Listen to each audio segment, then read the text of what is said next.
اور وقت کے ساتھ ساتھ سکینہ بڑی ہوتی جا رہی ہے. اب میں اسے اور چھپا کر اس طرح نہیں رکھ سکتی. آخر میں کب اس آزمائش سے نکلوں گی؟ ریشم اس عورت سے لپٹ کر رونے لگی تھی اور وہ عورت مسلسل ریشم کو تسلی ہی دیتی جا رہی تھی. اس عورت کی آنکھوں میں بھی صرف آنسو تھے. وہ بھی ڈری اور سہمی ہوئی. کہنے لگی اگر اس رات وہ سب نہ ہوا ہوتا تو آج سکینہ بھی ہم سب کے بیچ اپنی زندگی کو دل کھول کر جی رہی ہوتی، یا پھر سکینہ ہم سے بہت دور چلی گئی ہوتی. ریشم گھبراتے ہوئے کہنے لگی. سکینہ کے دل میں ایک عجیب کشمکش چل رہی تھی. ان دونوں عورتوں کے درمیان آخر ایسا کیا رشتہ تھا اور سکینہ کو ان دونوں نے کیوں چھپا کر رکھا تھا؟ اور سب سے زیادہ حیرت انگیز بات یہ تھی کہ آخر وہ کون سی رات تھی جس کا ذکر یہ دونوں ہی ہمیشہ کرتی آئی تھی، اور اس رات آخر ایسا کیا گناہ ہو گیا تھا؟ سکینہ کے ہاتھ سے معاملہ نکلتا ہی جا رہا تھا اور کچھ دنوں بعد وہ لوگ پھر سے آ کر ہمارا دروازہ پیٹنے لگے تھے. تب میں اور امی چونک کر فوراً ہی اٹھ بیٹھے تھے. نہ جانے اتنی صبح صبح کون آ گیا ہوگا. لیکن جیسے ہی امی نے دروازہ کھولا تو وہ آنکھیں پھاڑ کر دیکھنے لگی تھی کہ یہ لوگ پوچھ تاچھ کے لیے پھر سے آ گئے تھے، اور پھر سے وہ لوگ کسی نوشین نامی عورت کے بارے میں پوچھ تاچھ کرنے لگے تھے. اور جب انہوں نے ماں کو کہا کہ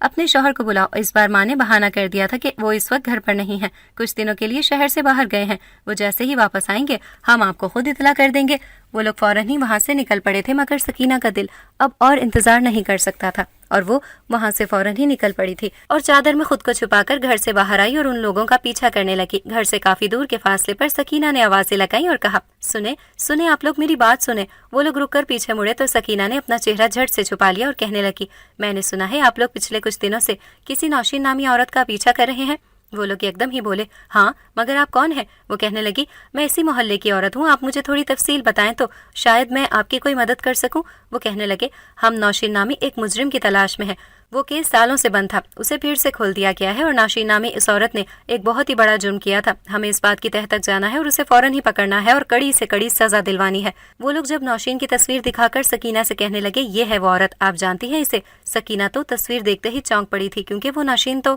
سکینہ کا دل دھک سے رہ گیا تھا، اور جب سے سکینہ نے نوشین کی تصویر دیکھی تھی اس کی تو روح ہی کانپ گئی تھی اور وہ سوچ میں پڑ گئی تھی اسے سرگودھا کیسے جانا ہوگا. اور یہ پھر اب ایک ہی راستہ ہے کہ جس سے یہ راز بآسانی کھل سکتا تھا، مگر یہ سب اتنا آسان نہ تھا جتنا سکینہ سوچ رہی تھی. نوشین سالوں سے منہ چھپائے نام بدل کر اس شہر میں آ گئی تھی اور اب اس کے راز سے پردہ ہٹانا اتنا آسان نہ تھا. مگر سکینہ اب یہ بوجھ دل پر لیے اور ان سب میں ریشم کا ساتھ نہیں دے سکتی تھی، کیونکہ اسے پورا یقین ہو گیا تھا کہ ریشم کے دل میں ضرور کوئی چور ہے. جبھی وہ اپنے مرحوم شوہر کے کپڑے پہنا کر اپنی بیٹی کو اس طرح 3 سال سے مسلسل رکھے ہوئے تھی. آخر اس راز سے پردہ اٹھنے کا وقت آ ہی گیا تھا اور ریشم اور نوشین کا یہ کھیل اب اختتام پذیر ہونے کو تھا. سکینہ نے ایک روز اپنا سارا سامان سمیٹا اور چھپ چھپا کر سویرے ہی گھر سے باہر نکل گئی تھی اور وہ گھر میں بغیر کسی کو اطلاع کیے سرگودھا گاؤں کے لیے نکل پڑی تھی. اور راستے بھر اس کے دماغ میں یہ ساری باتیں چل رہی تھیں کہ نوشین اور ریشم کہیں ایک تو نہیں، کہیں اس کی ماں نے ہی تو وہ جرم نہیں کیا، کیونکہ وہ ہمیشہ مجھے ایک مقصد سے استعمال کرتی رہی اور اب سرگودھا کا سفر ختم ہو گیا تھا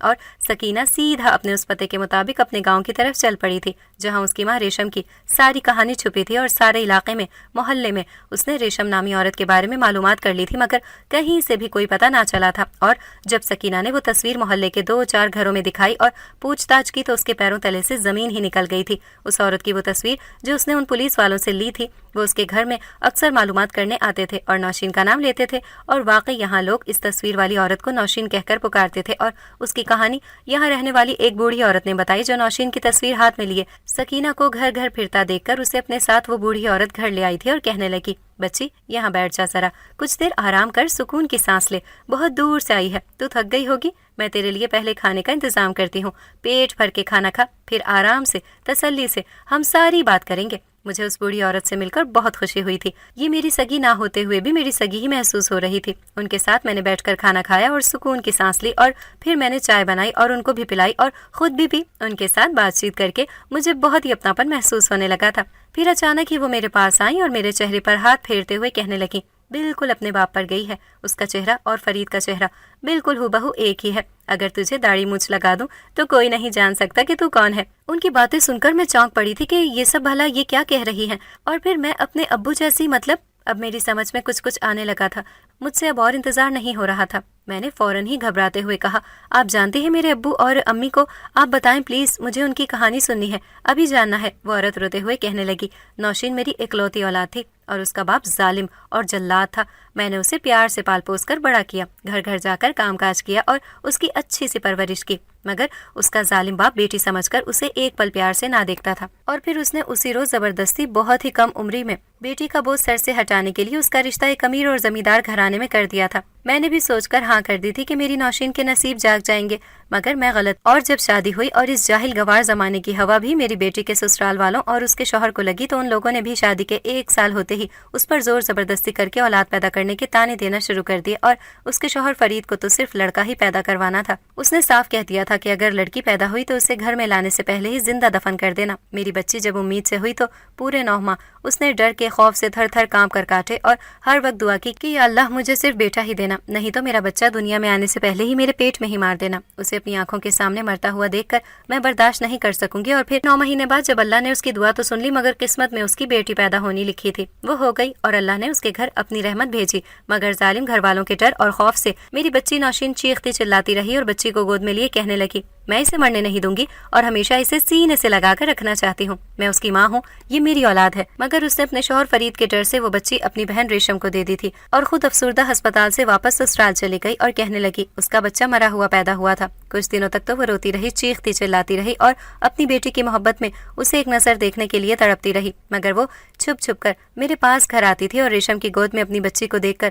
بہت ہی خوش ہو جاتی تھی۔ اور پھر ایک رات غضب ہو گیا جب تمہارے باپ فرید کو ہسپتال والوں سے علم ہوا کہ اس کے گھر لڑکی پیدا ہوئی تھی، اس کا بچہ مرا ہوا نہیں ہوا تھا۔ جب اس فرید نے تمہاری ماں نوشین کو فوراً ہی بلایا اور اس پر ظلم کے پہاڑ توڑ ڈالے اور اسے خوب مارا پیٹا اور اس بچے کے بارے میں پوچھتا رہا، مگر نوشین نے کوئی پتہ نہیں دیا اور اس بچے کے بارے میں کچھ نہیں بتایا کہ وہ کہاں ہے، کس کے پاس ہے، کہاں اسے چھپا کر رکھا ہے، کیونکہ اس وقت فرید کی آنکھوں میں خون اترا ہوا تھا اور جہالت کی انتہا اور نشے میں دھت فرید نے خوب مار پیٹائی کر کے نوشین کو زخمی کر دیا تھا، اور نوشین پھر بھی اپنا منہ کھولنے کے لیے تیار نہ تھی۔ اور پھر فرید مارتا پیٹتا ہوا نوشین کو کچن میں آ گیا تھا، اور پھر وہ حادثہ جس نے ریشم اور نوشین اور سکینہ کی زندگی میں سب کچھ بدل کر رکھ دیا تھا۔ پھر وہ طوفان آیا اور وہ بجلی کڑکی کے سبھی لرز اٹھے تھے۔ وہ بوڑھی عورت جو مجھے فرید اور نوشین میرے ہی ماں باپ کی کہانی سنا رہی تھی، ان کی روتے روتے ہچکیاں بن گئیں۔ وہ عورت اور کوئی نہیں، میری ہی نانی ماں تھی۔ میں نے کچھ دیر انہیں بٹھایا، پانی پلایا اور تسلی دی، اور پھر انہوں نے جو کچھ مجھے بتایا میرے اوپر تو قیامت ہی ٹوٹ پڑی تھی۔ خود کو بچانے کے لیے میری ماں نوشین نے ہاتھ میں اس وقت کچن میں رکھی چھری ہاتھ آ گئی تھی، اور ان کے دماغ میں خیال آیا کہ یہ وہ باپ ہے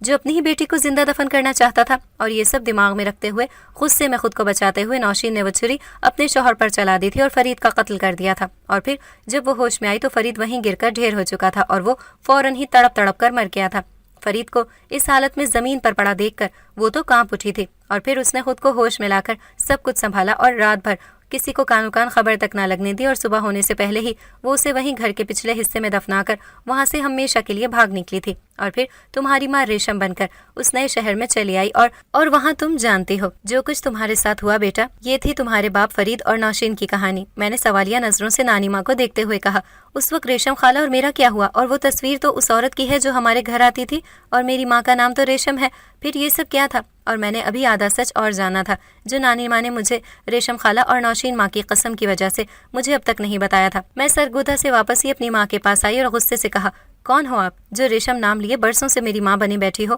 اور وہ عورت کون ہے جس کا نام نوشین ہے جو میرے باپ فرید کی قاتل ہے؟ اور میں سکینہ جسے آپ ہمیشہ فرید اپنے مرحوم شوہر کا لباس 3 سال سے پہناتی آئیں، اور مجھے میری حقیقت سے چھپا کر میرا حلیہ بدل کر مجھے میرا ہی باپ فرید بنا کر دنیا کے سامنے رکھا۔ یہ سن کر ہی وہاں پیچھے سے آئی وہ عورت جو اپنا گھونگھٹ اٹھا کر کہنے لگی، میں بتاتی ہوں سچ، میں ہی نوشین تمہاری اصلی ماں ہوں، اور مجھے تم سے اتنے سال اس لیے دور رہنا پڑا کیونکہ تمہارے باپ کے گھر والوں کو تمہارے باپ کے قتل کی خبر لگ چکی تھی۔ انہوں نے مجھے زندہ نہیں چھوڑنا تھا اور ساتھ میں وہ بھی تمہیں مار ڈالتے، اس لیے میرے اوپر تمہارے باپ کے قتل کا الزام تھا، اور مجھے وہاں سے بھاگنا پڑا اور تمہیں اپنی خالہ ریشم کے ساتھ یہاں بھیجا، اور اس نے ہی تمہیں ماں باپ بن کر پالا پوسا، اور جب کوئی پوچھ تاچھ کے لیے آتا تو وہ تمہیں فرید بن کر سب کے سامنے پیش کرتی اور تمہیں بے زبان بتاتی کہ تمہاری آواز سے کسی کو شک نہ ہو، اور یہ اس نے تمہارے باپ کے نام اس کے حصے کی جو بھی زمینیں تھیں وہ حاصل کرنے کے لیے کیا، تمہیں فرید بنا کر رکھا کیونکہ اگر تمہارے باپ کے گھر والوں کو تمہارے زندہ ہونے کی خبر لگتی تو تمہیں مار ڈالتے اور تمہارے باپ کا حصہ دولت سب ہڑپ لیتے۔ اس لیے میں نے اور ریشم نے دنیا کے سامنے یہ کھیل کھیلا، اور آج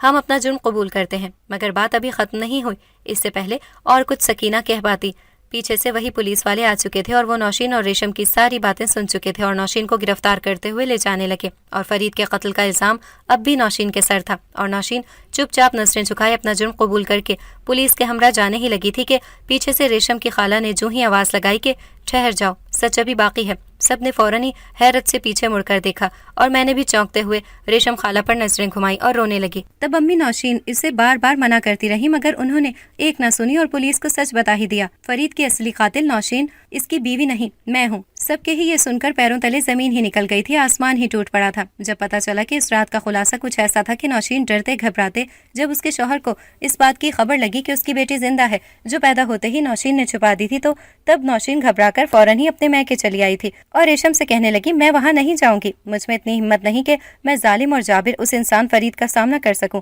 جب نڈر اور بہادر ریشم اٹھی اور نوشین بن کر اس کا لباس پہن کر گھونگھٹ ڈالے فرید کے گھر چلی گئی تھی، مگر اسے نہیں خبر تھی کہ غصے اور جنون میں ظلم برداشت کرنے کے بعد وہ فرید کو مار ڈالے گی، اور پھر ریشم نے ہی نوشین بن کر فرید پر چھری چلا کر اسے مار ڈالا تھا، کیونکہ اس وقت ڈر کے مارے وہ بھی ہوش کھو بیٹھی تھی۔ اور اس طرح ریشم نے سب کے سامنے اپنا جرم قبول کیا اور پولیس اسے گرفتار کر کے وہاں سے لے گئی تھی، اور میں اور امی نوشین ہمیشہ ہی ریشم خالہ کے اس احسان کو نہ بھول سکی کہ انہوں نے ہمارے لیے اتنی بڑی قربانی دی اور خود جیل چلی گئیں اور مجھے میرے باپ کے حصے کی ساری زمینیں مل گئی تھیں۔